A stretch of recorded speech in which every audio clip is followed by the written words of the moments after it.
So where have we got to?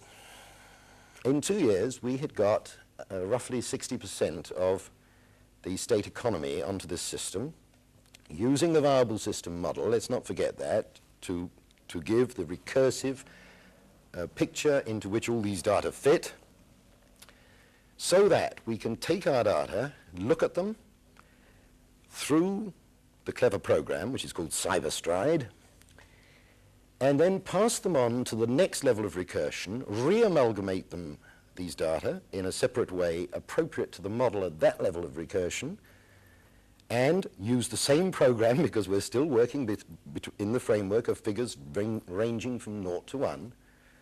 We do it all again. Let's have a look at how that works.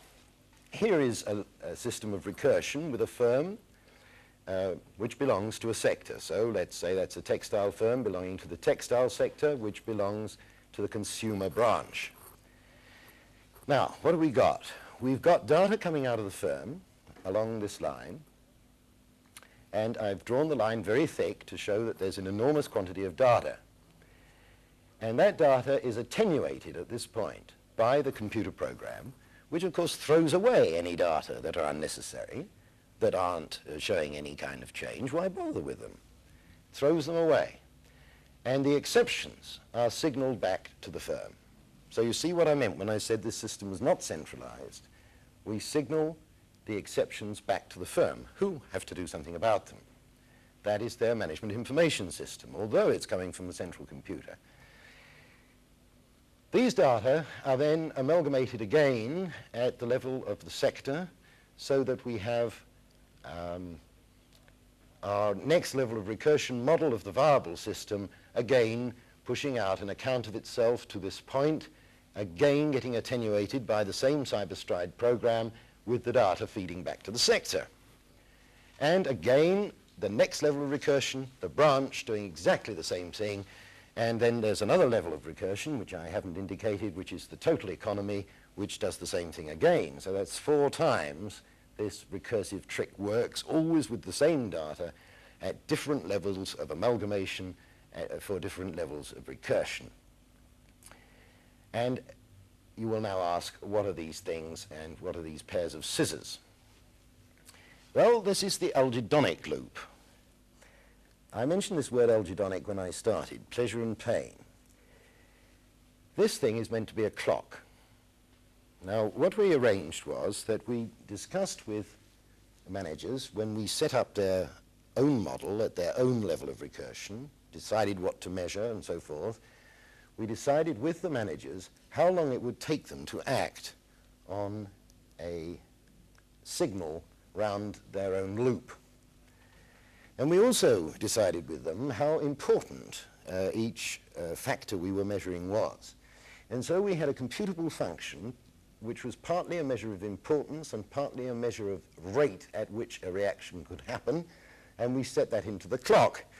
So what happens is this: the data comes through here, goes through this CyberStride analysis, the exceptions go back to the firm, the clock starts. As soon as the firm changes that, reacts, these scissors cut that line and no further information goes up. So you see why I said this was not centralized. But, you know, we need a system too. We have to have a way of managing. You can't just let the whole thing run and assume that everybody is going to do their job, or is even able to do their job, has the facilities to do their job. And so this signal, this algedonic signal, may go up to the sector level if the firm can take no action. That at once is an alerting signal to the sector that some person at the level of recursion below needs help. And equally, a clock starts there, and the signal can go on to the branch, and equally, as you see on this line, it can go on to the total industry level and the Committee of Economic Ministers. So that's the algedonic signal, but I do really want to emphasize that hopefully that signal is never needed. Hopefully, each level of recursion does its own thing, using its own 5-level model successfully. So, we've merely explained how the whole thing was organized, and I hope you are remembering the whole argument about variety engineering that I used earlier on when I was talking about the theory of cybernetics. See, what we have done is to choose at which points to cut down variety so that it can get into the brain. Only people can do anything about anything. And they can't do it if their brains don't get the message. They need a huge variety attenuation. Now, in most of our society, this is done by accident.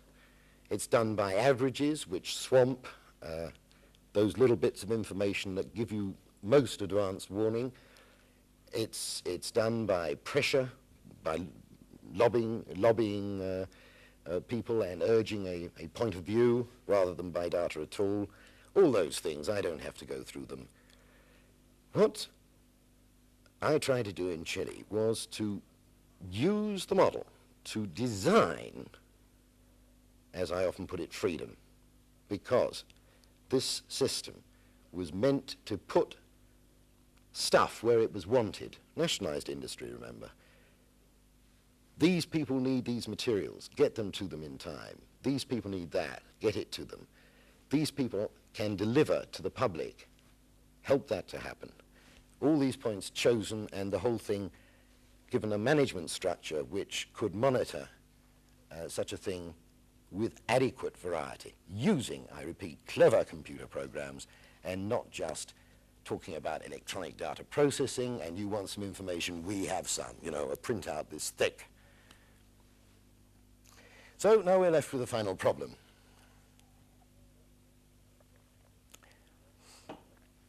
I've spoken then about the brain and how the brain gets information. We've discussed the sort of information and how to attenuate it cybernetically. We are now talking about how the brain can understand it. Now, in the senior management that we most understand in our country, people are highly trained to accounting type information. They understand some economics and they are fairly familiar with balance sheets and things of this kind. I'm not at all sure that even in this country that is a very good way of communicating information to company directors. It kind of favors the financial director and others are not all that happy with it. But in Chile, we hadn't got that kind of training at all because the firms were in the hands of the workers' committees and the sectors were composed of workers. So it wasn't going to do to produce a whole load of statistics. Now, I've thought for a very long time that it would be much better, instead of sitting around a table armed with a load of paper and figures and so forth, if a management group could have a meaningful, creative session armed with real information, by which I mean the kind of stuff that is readily accepted by the brain, which figures, let's face it, are not. What is accepted by the brain is color and movement and relative size. Things like this the brain is very, very good at analyzing. And I have often watched company directors at board meetings when I've been a member of a board myself, accepting financial information which is being spoken by the financial director and making little charts to themselves. They are not interested in the difference between 17,001 and 17,002. They are interested in the ballpark of 17,000 compared with 20,000 last time. I built a room intended to service that kind of thinking. A room in which a creative group of people could go with no paper at all and get their information and do something about it.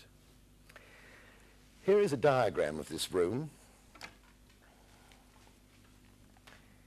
There are 7 chairs in it, and that's for a very good scientific reason, that one of the few things that applied psychology has really measured is the amount of interaction that can legitimately take place between brains. You can't have more than about 7 people before you degenerate into formality. Up to 7 people, you can really fight it out. This 270 degrees means that the chair should move in an arc so it can look at all the information around the walls. And what do we have around the walls? Well, the very first thing you'd expect to find would indeed be a model of the viable system, which is this one. I'm sorry it has a rather crude version of my own name on it. That was stuck on by my scientists, and I didn't have the heart to remove it. But that's what it is. It's the model of the viable system. And over here are the exception screens I was talking about. And here is a huge information input system. So if you've got some idea in your mind of what that looks like, let us now go and look at the actual thing in a photograph. There it is. As you see, it exists.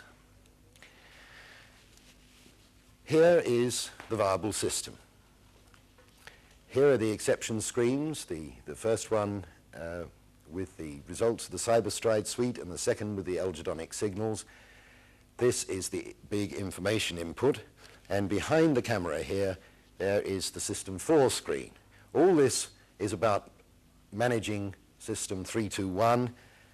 The future screen, as we call it, Futuro, is behind the camera, but I will show you close-ups of all those things.